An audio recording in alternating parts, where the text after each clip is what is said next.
In the middle of the sky, an unconscious man is falling at a very fast speed. His name is Royce and he wakes up just in time to open his parachute right before he falls through the trees of a thick jungle and hits the ground, which knocks him out. Seconds later, he wakes up again to discover he doesn't know where he is or how he got there, but at least he still has his mercenary weapons and clothes. At that moment another man falls next to him. Cuchillo, who is part of a Mexican cartel, aims his weapons at Royce, but before they can react a third man falls between them. His parachute didn't open, so he died on impact. Suddenly someone opens fire on them, and Royce moves quickly to dodge the bullets and appear behind the shooter. Nikolai is a Russian commando, and the last thing he remembers is being at war. Royce and Cuchillo had the same experience. They were going through their days when a light shined and knocked them out, then they appeared in the sky. When they turn around, they find Isabel, a sniper from the Israel Defense Forces, aiming her weapon at them. She explains she's been to many jungles but she can't recognize this one, and that she saw more people falling. They agree to leave together to look for the others, unaware that nearby, Yakuza member Hanzo is watching them. He tries to follow them, but when his shoes touch the mud, Hanzo decides to take them off. The group goes deeper into the jungle and finds two men in the middle of a fight, death row inmate Stans and Mombasa, a rebel from a South African organization. The men end their fight when they see the others and agree to stick together because there's strength in numbers. Then Stans mentions some guy on a tree. This is Dr. Edwin, whose parachute got stuck in a branch. Royce rescues him by shooting the branch and making him fall into a lake. Then Edwin shares the same story as everyone else with no idea of where they are or what's going on. As the group keeps moving, Isabel has to ignore Stan's creepy and dirty comments. Eventually they find Hanzo in the mud, but he isn't stuck, he's frozen because he's found a strange totem with lots of bones underneath. Mombasa comments that some hunter must be taking trophies and that in his culture, the warrior with the best trophies gets the most respect. Nikolai thinks this is some kind of test but Isabel disagrees because not all of them are military. Cuchillo thinks it's a ransom, Stan says it's an experiment, and then suddenly they're wondering if they're dead and this is hell. Royce shuts them all up and says the reason doesn't matter, what they need is to find a way to escape. The group follows Royce and as they cross the jungle, Nikolai wants to touch a pretty flower. However Edwin stops him, explaining it's poisonous and would cause total paralysis. Nikolai is grateful and promises to protect Edwin in the future. After advancing some more, Isabel asks Royce to slow down and shows him something. She makes an improvised compass and puts it on the water, but it won't stop going in circles. In return, Royce points out that the sun hasn't moved since they arrived, so moving around will be hard. He also tells Isabel that since they're all dangerous fighters plus a doctor, his theory is that they were carefully chosen. Isabel guesses Royce used to be a soldier before he became a mercenary, but he refuses to say more. After more walking, the group comes across a cage and carefully removes the sheet that covers it, only to find it empty. It seems the cage was dropped just like them, and the blood stains indicate some kind of creature was in it. When they look up, they find a bunch of fallen cages stuck on the trees, meaning they'll be having lots of company. Then the group keeps going and suddenly Mombasa trips on a branch, accidentally triggering a trap. Soon a bunch of things are trying to kill them, a huge swinging tree trunk, a bunch of falling wood stakes, and even a huge bear trap, but they dodge them all. Isabel runs and falls into a hole, managing to survive by holding onto the edge. Royce runs to her and saves her right before she falls, then Isabel uses the scope on her weapon to find the person behind the traps, only to discover he's already dead. Judging the decomposition, Edwin mentions the guy has been dead for 2 weeks, and Nikolai checks the pockets to discover he used to be a USA Special Forces soldier.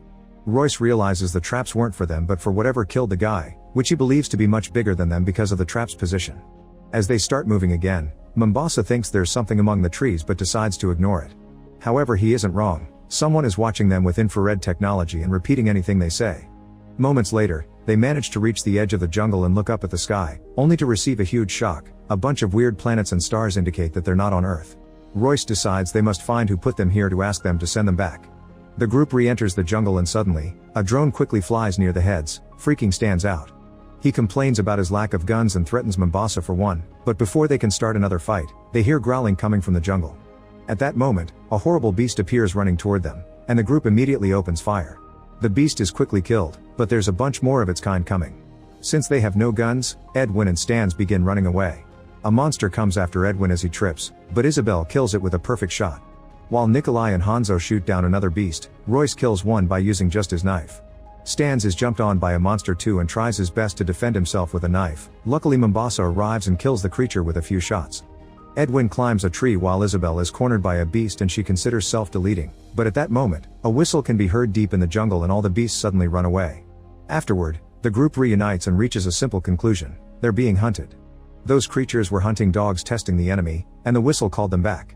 The planet is a huge hunting ground and all the beings that are brought in the cages serve as the prey. Suddenly Mombasa notices someone is missing and they hear Cuchillo's voice calling for help among the trees. The group follows the noise and finds Cuchillo on his knees because of severe injuries, so Isabel tries to come closer to help him. However, Royce stops her and says it's a trap, proving it by throwing a stone. Stans points out there's nothing they can do for him and the other guys agree, ignoring Isabel's protests. As the men leave, Isabel decides to end Cuchillo's suffering and shoots him, however she can hear him asking for help again. Isabel runs away as it's revealed that Cuchillo had been dead all along and the voice had been a recording used by the hunter in the shadows, who is watching now too. The group keeps walking for a while and Royce analyzes the few clues he has to guess how the enemy behaves. This hunter wants them to run, so Royce thinks they should follow the dog tracks and get to the hunter first. Moments later, the group finds a camp and is disgusted by the creepy sight. The bodies of various different races are hanging on stakes and the ground is covered with the remains of various creatures, confirming that not only humans are brought to this planet as prey. At the back of the camp, they're shocked to find a huge ugly creature tied to a stake known as a predator. While Royce notices that Isabel is having a weird reaction to it, Nikolai comes closer and pokes the alien with his weapon, only for the creature to roar at them because it's actually alive. Isabel says they should leave immediately, but Edwin notices Royce is gone. Suddenly a bunch of spears pop out and kill Mombasa, causing Royce to rush out from the shadows and start firing wildly. The other guys help him and such a huge wave of bullets reveals that the hunter is also a predator using a cloaking device. The group begins running away as the predator shoots at them with lasers, causing explosions and flames all over the place. As they escape, the group ends up rolling down a hill and falling off a cliff into a river. They start swimming to safety, unaware that a drone detects their location and takes it back to the camp, where it's revealed that there are a total of 3 hunting predators. Once the group is safe in a cave, Isabel hits Royce for using them as bait. However, Royce doesn't regret it because now they finally know who is after them and some details about their strength and hunting methods. Then Royce confronts Isabel about her reaction to the predator, saying she must have seen one before. Isabel admits she's heard a story saying that aliens that look like these ones were seen in 1987 in Guatemala, which is a reference to the first movie. Royce wants to set up a defensive perimeter and force the predators into a choke point, and the others accept to help. They take their positions in the jungle and Isabel notices movement among the trees with her scope, but the enemy isn't attacking them, so Royce thinks they may know about the traps. They change the plan and use Edwin as bait, so he runs through the jungle until the enemy begins chasing them. Isabel uses her sniper skills to shoot the hunter down, then the group approaches the body to discover it isn't a predator but actually another victim from the cages. However, this isn't the creature she killed because she missed and her shot is on a tree. Suddenly they start hearing a voice and someone appears behind Royce using a cloaking device. The hunter takes off his mask and reveals he isn't a predator, he's actually another human called Noland, who tells them to be less loud to avoid being heard by the hunters. Noland has heard the group since they arrived and after pointing out a storm is coming, he brings them all back to his hideout, which is in an old broken ship. Noland also used to be in the military and was dropped here in a box 10 seasons ago, becoming the only survivor from that batch. Since then he stayed hidden and survived by scavenging from the predators and their victims. Being here has obviously taken a toll on him because sometimes he talks to an imaginary friend. Noland also knows a few things about the predators since he's killed 2 or 3. It's important to hide humans' heat signature not to be detected. It also seems that big predators and small predators don't get along, which explains the one they saw tied up. Every season new victims are brought over and 3 predators would come with new technology and tactics to hunt because they're constantly evolving. Royce realizes that if predators keep coming back each season, then they must have a ship around, but Noland points out they wouldn't be able to pilot it. Afterward, Noland goes to bed, and the group chats for a while. Nikolai shows Edwin a picture of his kids and Stan shows them a creepy tattoo he has of his sister. Hanzo finds a samurai sword and compliments it, making Edwin realize he does speak English. He wonders why Hanzo hadn't said a word until now, and Hanzo reveals he's missing fingers because he was punished for saying too much.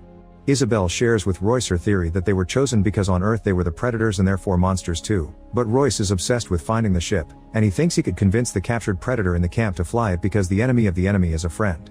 Suddenly smoke begins filling the room and they discover Noland is gone. The door is also blocked, so Edwin thinks Noland must be trying to kill them to steal all their things. While Noland is shown outside fanning the fire, Royce blasts a bomb against the wall that sends Noland running but doesn't even crack the wall.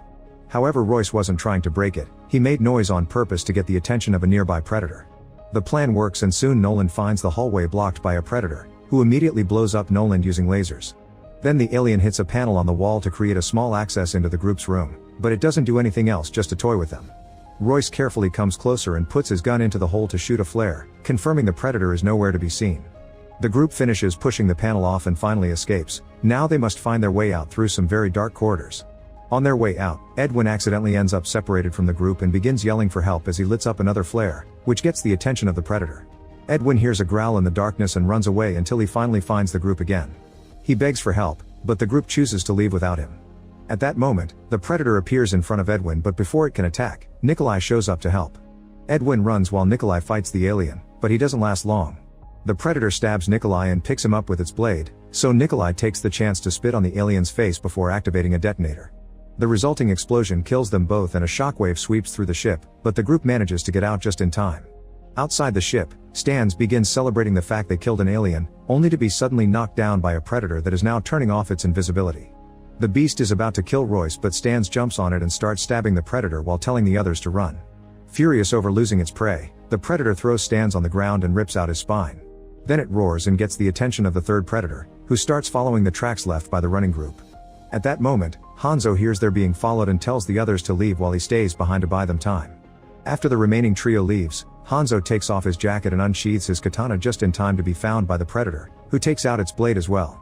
A fierce sword fight begins, and although Hanzo is pushed away by the alien's strength a few times, he still manages to cut its stomach. After they exchange a few more blows, they attack each other at the same time and both fall to the ground, dying at the same time as well. Meanwhile, Edwin accidentally steps on a trap and can't walk. Royce points out the trap wasn't meant to kill but to hold the enemy, and Edwin is now dead weight. As Royce says they should either leave Edwin behind or booby-trap him, Edwin shows them Nikolai's family picture, pretending it's his own kids. Isabel refuses to abandon or hurt Edwin, so Royce leaves alone. Moments later, Royce makes it to the camp and talks to the captured Predator, offering freedom in exchange for leaving this planet. When the alien confirms it can understand him, Royce cuts the chains to release him, and the Predator responds by grabbing him by the neck. After a close look, the beast lets go of Royce and picks up its mask to put it back on, activating its equipment. On its arm brace, the Predator pulls up a star map of the universe and stops on planet Earth, sealing the deal before calling it spaceship. In the meantime, Isabel is helping Edwin walk, but they end up stepping on a trap and getting caught in a net. The third Predator is waiting for them and immediately begins dragging them back to camp, where it throws the humans in a pit before noticing that its alien prey is now free. Both Predators immediately start fighting and Royce uses the chance to run toward the ship. As the spacecraft takes off, the Predators keep on fighting, and after exchanging a few hits and shots, the alien that has been chasing them overpowers the owner of the ship and cuts off its head. After celebrating its victory, the Predator blows up the ship before it can go far. In the pit, Isabel says she doesn't regret staying to help Edwin, who surprises her from behind and attacks her with his poison-covered scalpel. It turns out Edwin is a psychopathic murderer and he feels at home with other monsters, so he wants to stay on this planet. He's about to kill Isabel when suddenly Royce shows up because he never got to the ship in the end. Royce helps the duo get out of the pit and Isabel wants to tell him about Edwin, but the paralysis caused by the poison doesn't let her speak. After moving away from the pit, Royce checks on Isabel and Edwin tries to surprise him from behind, but Royce reacts fast and grabs him by the neck to hurt him with his own poison. Next, Royce booby-traps Edwin and leaves him for the Predator to find. When the alien comes closer and touches Edwin, it activates a bunch of grenades that kill the doctor, start a fire, and send the Predator flying. Once the creature recovers, it finds Royce waiting for him, but Royce feeds the flames and hides among them to mess with the alien's infrared sensor, which is the only way it can see. Then Royce grabs an axe and begins running around, hitting the Predator and running into the flames to then repeat the process. After getting hit a bunch of times, the Predator concentrates on finding Royce's heartbeat and shoots the tree Royce is hiding behind, hurting him. Then the alien begins throwing Royce around, but before it can kill him, Isabel drags her body to reach her weapon and shoots. The alien is hurt but still alive and shoots back a dagger at Isabel's shoulder, so Royce uses the distraction to retrieve his axe and repeatedly hit the Predator. Then he finally finishes the fight by cutting the alien's head off. Afterward, Royce reunites with Isabel, and together they watch how more cages start falling from the sky. Royce announces they must find a way to leave soon. Make sure to subscribe and turn on notifications so you can watch more videos like this.